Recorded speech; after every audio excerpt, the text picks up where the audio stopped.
hearty welcome to one and all. This is episode 74 of the Confessions of a Not So Dangerous Mind podcast. I'd like to thank you all for joining me on this happy hump day here in New York.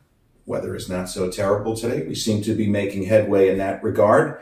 If you're checking out episode 74 on the YouTube channel and have enjoyed the content and haven't done so already, please click like, subscribe, and turn on those notifications. Or if you're catching up with episode 74 on the audio platforms such as Spotify or iTunes, same general rule applies. If you like the content, click like, subscribe, turn on those notifications. So I'm going to switch gears a little bit and talk about what I consider a miracle, but a miracle that is readily available to almost all of us. And I mean the miracle of fitness. And in this instance, when I say fitness, I don't just mean going to the gym. I don't just mean body fat percentage. I don't just mean diet. I mean having the ability to change our current and future destinies by exercising more, by embracing exercise, even if it's exercise of the mind as well as the body. And how the concept of fitness, the concept of going to the gym shifts as you age. And another thing that you need to, in my opinion, embrace is that your goals are not always going to be the same, but it does not mean that you can't continue to reap the benefits of the lifestyle, of the so-called fitness lifestyle, in whatever form works best for you. But as long as you understand that miracle, in almost all instances, and by that I mean there are some people whose lives are so impossible right now. They could have physical limitations as far as health, as far as muscles, joints, tendons, and ligaments and bones that are either broken or torn, or they really have struggled doing any kind of physical activity. But for the overwhelming percentage of people, it's mindset, thought process, having enough time or being able to make time during the day, even if it's something as simple as 20 minutes. I know it's a cliche, but even something like 20 minutes of physical activity can make a difference. But it is a miracle. And I would absolutely say that I am living proof of somebody who was, as a teenager, was going down a bad path. I was very overweight when I was 17, or by the time I was 17. And I didn't make a full engagement with health and fitness at first. It took some time. It wasn't really until my first semester of college. Yes, I lost a lot of weight. I lost about 40 pounds and grew another inch and a half in height and looked completely different. But I hadn't really embraced. In my mind, it still was maybe temporary. I was worried that I wouldn't ever have potato chips and dip again. This is the kind of shit that 17 and 18-year-old me was thinking about. But that's something that you can navigate if you make the choice. I want to do something else. I enjoy eating banana splits. I eat my nachos almost every night. But, even something like that, it's not in a vacuum. It's as part of an entire lifestyle. And you could take issue with it and say, well, you should never eat that, or you should never have this, or you should eat a diet high in meat. Don't worry about refinement. Hey, I don't mind debating. My minor at New York University was nutrition and food studies. And I took a lot of different classes in different areas of nutrition. Nutrition for disease states, nutrition just for general health. And a lot of the common wisdom, if you want to call it that, has shifted, and that's all good. Everybody should work out their own diet. And when I say diet, I don't mean being on a diet. I mean the general idea that you have for what your intake on a given day is going to be. But everybody can do that on their own. But I am a believer, and this is where I kind of run counter to what you would call the mainstream. I believe that the exercise part, exercise of the body and exercise of the mind, the ability to control your mind, to get those difficult reps, if you want to be more specific, when your body wants to stop, the ability to continue to push. I believe that the exercise part, when I say that it's more important than diet, I mean that in a qualified sense. For me, to me, deadlifting 230 pounds for 70 reps is a lot more difficult than making the correct dietary choices. Now, there are people who will say, no. I get what most people will understand what I mean when I say that, but a lot of people will still say, no, I don't agree with that. So I never subscribe to the idea, yes, diet is hugely important. But to me, sitting down, having a nutritious meal or a not nutritious meal, if that's what you're doing at this juncture, that's easier than laying out and giving a big set of deadlifts, of leg presses where and we've all done this, I think, or I shouldn't say that, many of us, where we have training partners pulling plates off and we're under tension for 5 minutes, maybe more, doing kangaroo jumps followed by deadlifts, doing chin-ups followed by light deadlifts, followed by more chin-ups, followed by more light deadlifts, followed by T-bar rows as fast as we can, like a real HIIT, or even a CrossFit style, that would be in that ballpark. That to me is what's difficult. Getting your mind right to do that, to me, is more difficult than sitting down, eating and drinking, manipulating perhaps your hydration levels, your caffeine levels, how much cardio you might be thinking about doing. Are you going to drink? Got to do the workouts. Workouts first. And if somebody says, what's more important, the physical exercise or eating a perfect diet? Because I would never criticize somebody for trying to improve their diet. Again, I don't want this to come off like that. It's not what I'm doing. But if somebody says, we hear this all the time, I'd like to lose some weight, what do? First thing I say, start exercising. If you haven't already. If they say, no, wait a second, Jared, I bought a little bit of home gym equipment. I got a little elliptical, like nothing crazy, like the one that I have here in the basement, the one that my dad used, may he rest in peace. Just a little, $100 Airwalker elliptical ordered from Amazon. He said, yeah, I have one of those. I've been doing 30 minutes diligently, working as hard as I can. If they're saying that, then yes. What are you trying to do? If you're just trying to lose weight, I'll say something different than I'd really like to change my diet from more of an overall lifestyle perspective. I'm going to give different answers because it's totally different. You just want to take weight off. Don't eat as many carbohydrates. Stick to meats. Doesn't really matter if you do super low fat.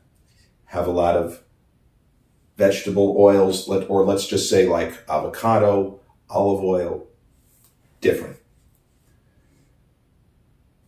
The other thing is, and this is critically important, and I've mentioned this in a previous podcast, but it bears repeating. You're not going to have the exact same goals at 19, at 25, at 35, at 50. Some people don't really change their thought process and what they're trying to do, but in most cases, you're really not going to have a choice. Circumstances will compel you to make adjustments, if for no other reason than to avoid injuries. And there are some outliers, and I know them, and I count a few of them as friends, who have been able to, let's just say, go balls out, use very heavy weight. Again, the word heavy is relative, but heavy for them is what I mean. Because a 1,000-pound leg press might be very heavy for me, and light for somebody who's smaller than me. But if heavy for you is 2,000-pound leg press, or let's say that you dispense with conventional 45-degree leg presses and hack squats, and you're still doing old school where the meat of your leg workout is regular barbell squats or squats on the Smith machine or a combination of those, and walking lunges, step-ups, whatever it might be. But if you are still able to go super heavy and you feel that injury is not imminent, knock yourself out. Nothing wrong with that. Some people are just more robust of limb than others. I thought that I was a freakazoid in a good way when it came to that. But I got to age 37, which is now quite some time ago, and I ran into a brick wall of one injury after another. When you start getting injured doing the exact same things you've always been doing in the same way, your warm-ups aren't fucked up, you're not using any more weight for any more reps, you're not doing some kind of crazy daredevil shit. I did a lot of crazy daredevil shit, deadlifting 400 pounds for 20 reps, deadlifting 3 plates for 40. I may have even gotten more than 40, but just sick shit like that. Even with warming up properly, I was damaging my core. I was damaging various structures in the body. But I wasn't training sloppy. I was warming up. I was making sure I did a lot of warm-up sets. I did a lot of stretching. I made sure my mind was right and that my form was tight. But sometimes you just can't take it anymore. And that's where mentally you need to get over the hump and understand that the ability to exercise, to have the ability to make the choice to do deadlifts, which, even more so than squats, have been kind of my engine, like the main exercise for me as far as overall fitness and health. That's the one I put the most mental, physical, psychological effort into. It's more important to be able to answer the bell for your workouts than how much weight you use. And I have to say, it's one thing that, for me, is better not being at a commercial gym and not comparing myself to other people in the moment, because sometimes you do get a head of steam, you get fired up, and you try something that, if you were logical, if you didn't have a head of steam, you might say, I don't really need to be seeing if I can still pull 450 pounds. Just because, forgive me for saying this, just because there's a really attractive fitness model working out next to me. Or a celebrity trainer such as Don Saladino, who I used to see at Bev's all the time. There's even a video of him working out next to me. But sometimes we are creatures and individuals, we have ego. Nobody likes to get shown up. If I see somebody that's half my size doing dumbbell bench presses with 80-pound dumbbells, which I know theoretically I can use 80s, but I also know the risk that I'm going to injure, for example, I might injure my left tricep tendon.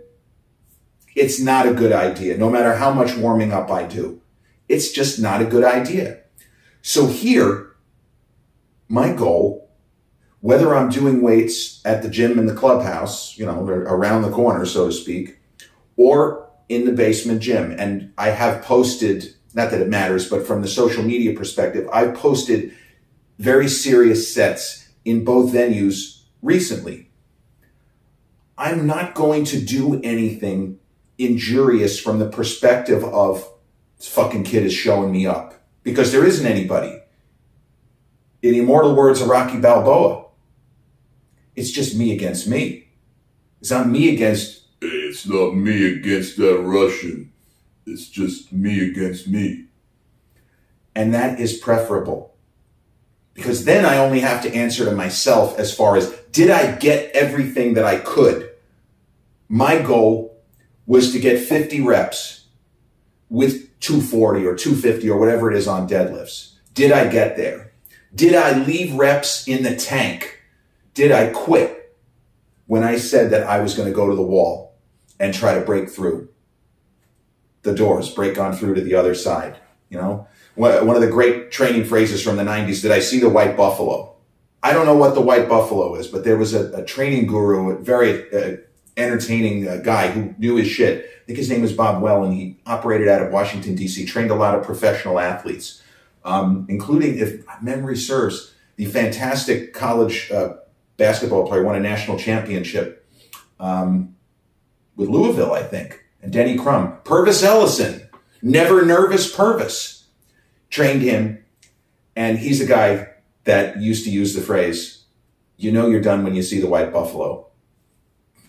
I never saw a white buffalo, but I did feel as if I can't get any more reps. And I don't mean you're doing singles and you can't get any more reps. I mean, and I always talk about this and I stress this, willpower reps. High reps, whether it's leg presses, whether it's squats, or in my case especially, whether it's deadlifts.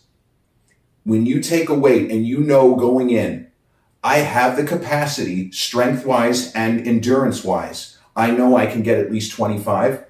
You can get at least 30, maybe 40, maybe even 50.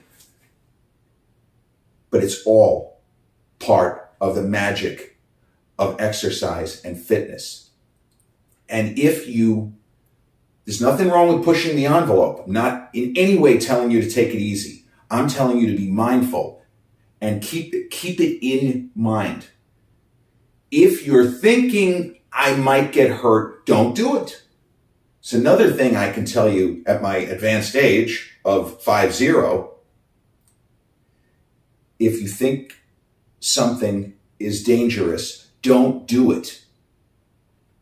That's where I started to settle on doing what appear to be absurd high rep sets. I have found, and I'm gonna cross my fingers and I'm gonna knock on wood, but I'm telling you, I have never gotten injured doing a high rep set. And in this instance, by high reps, I only mean 12 or more. I have never incurred an injury doing high reps. And I believe that is how the balance of exercising brutally hard,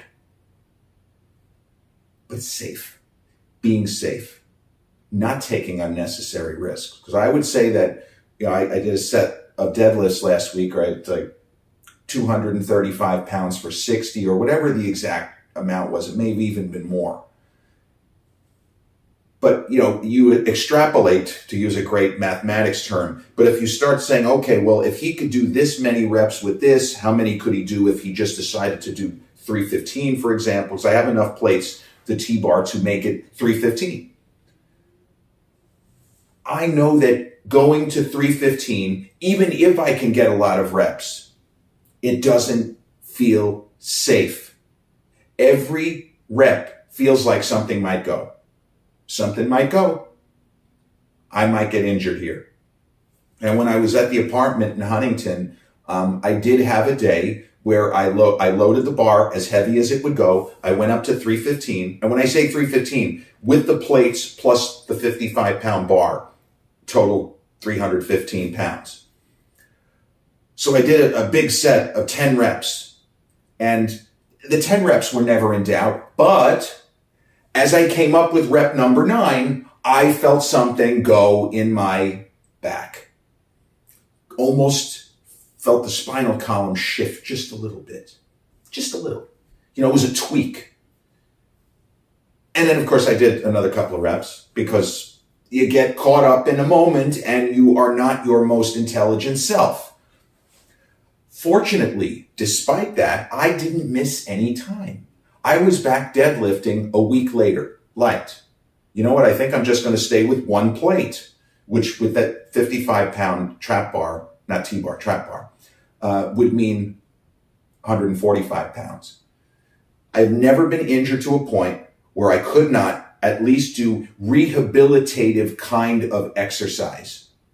And sometimes it's going to happen. We're going to do stupid shit. We could drop a plate on our foot, for crying out loud. That has nothing to do with our age or attrition or not warming up properly.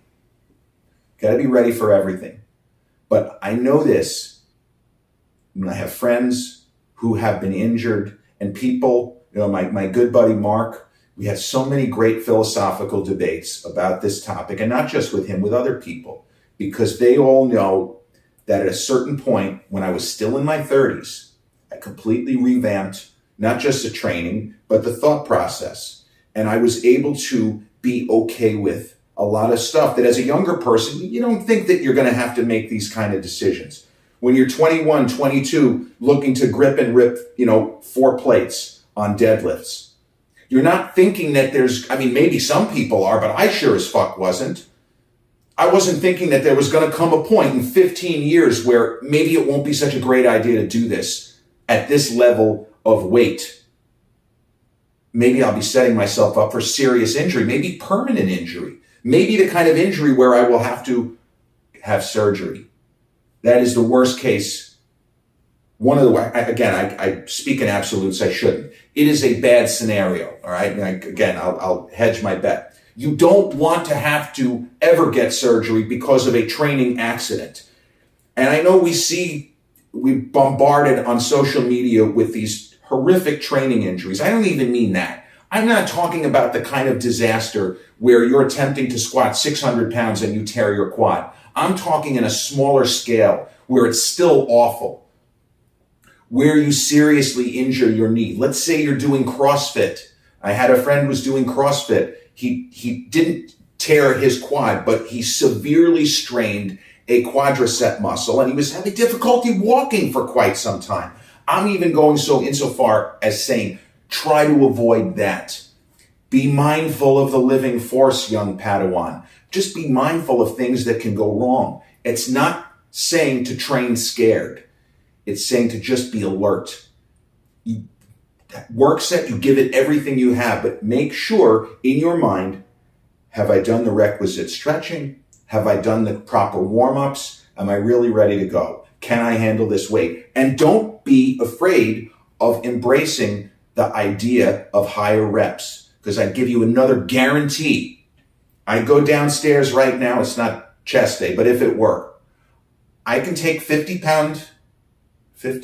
do I have even 50s? 49 and a half, 50 and a half. So if they're 50, the adjustables I'm talking about. I can go downstairs right now and get anywhere between 30 and 50 reps dumbbell bench press. And with that weight, it's almost 100% that I am not going to get injured. No matter how many reps I push out. And let's say I have a spotter. I normally train alone. Another thing, if you're training alone, the higher reps make it easier to just dump the weight. Nobody's going to get hurt. You're not throwing 100-pound dumbbells around Bev's gym and Big Steve comes out ready to stuff you into a garbage can. We've all seen that. All people who go to Bev's, we've all seen it. The big guy, and he's not wrong. He ain't wrong.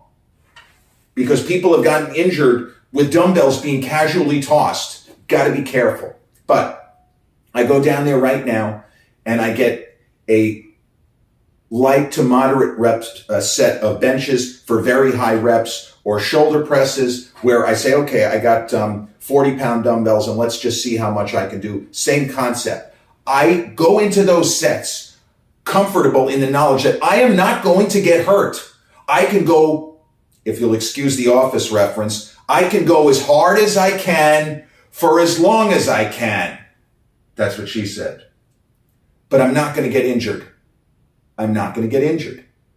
And the next time you're at the gym or in your home gym and you're feeling, you know what, I haven't done 100-pound dumbbells for benches in quite some time. I'm feeling good today. Make sure you really are feeling good today. You don't have any, this left elbow is bothering me a little bit. Maybe this isn't such a good idea. Be aware. And if you come to the conclusion, no, not hurt, I'm good to go. Fucking do it, man. But don't be afraid to change your training methodology, because you got to show up. The great filmmaker, Stanley Donen, who directed, and I've talked about this movie before, the best Alfred Hitchcock film that Hitchcock didn't make, which is a joke, but it's kind of true. The movie Charade with Cary Grant, Audrey Hepburn, George Kennedy, Walter Matthau, Lee Marvin. What an extraordinary cast. Stanley Donen was asked when he got his Lifetime Achievement Award at the 1998 Oscars, the Oscars of Titanic, one of my favorite Oscars, James Cameron, the man. I'm the king of the world. Stanley Donen was asked, and he spoke. Martin Scorsese gave him the Lifetime Achievement Award. And Martin, who has made a lot of movies with negative endings, even at that point, before The Departed, where he said, I'm going to tell you a story with a happy ending. And then he introduced one of his filmmaking heroes, Stanley Donen. And Stanley Donen said, the most important thing, not just to be a great filmmaker, but to succeed in life, you got to show up. In order to succeed in health and fitness for yourself, in this case, you just have to be able to show up. Because I know a ton of people who are always battling injuries. They want to be there. They want to exercise every day. But sometimes your body is not going to cooperate. You try to avoid that as long as possible. And Chris Hemsworth and the TV show, the docuseries Limitless, which was a fantastic docuseries. And I mentioned this on a previous episode, where he's in there doing different things for life enhancement and life extension. He's also, there's a moment in there where he injures himself doing something that he probably shouldn't have done. It was not safe. And I don't know that Chris had even turned 40 at the time. And we know that he is ridiculously genetic mega superior. Like, he is ridiculously gifted, and even he got hurt and needed to change what he was doing. And there was some talk that it might impact the filming of Thor: Love and Thunder. This, the series was shot before he started filming that. You don't want that to get in the way. You have to be able to put in the work. And the easiest way to do that is to stay safe and stay healthy as possible. Now, I will tell you that I always worked out through having colds and normal small illnesses. I've never gotten sicker from working out while I had a cold. I probably got other people sick. I'm sorry if I did at some point. But when you're really sick, you do have to take a step back. And if you need a mental health break, absolutely. But in my case, exercise and the gym, which for so many years, from January of 1993 until March of 2020, was Bev Francis Powerhouse Gym, it was my salvation. And I can't overstate the case. And people who know me well, knew me through various crazy highs and pretty withering lows. That place helped save me.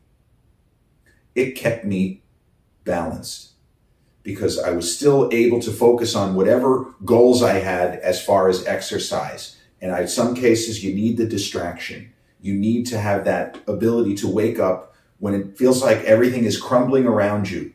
You still have the gym. Or now, the workout. It doesn't have to be the gym. It could be wherever your training is. Even if it's something simple that you have one of those little mini steppers with resistance bands. Highly recommend, by the way. They are great devices. You could get the best one for $100 and you change the resistance of the stepper and on the bands. Fantastic. But whatever it is, you want to be able to do it. And there are so many times that I was on the verge of slipping into an actual depression, not just feeling depressed or feeling down, but being able to work out.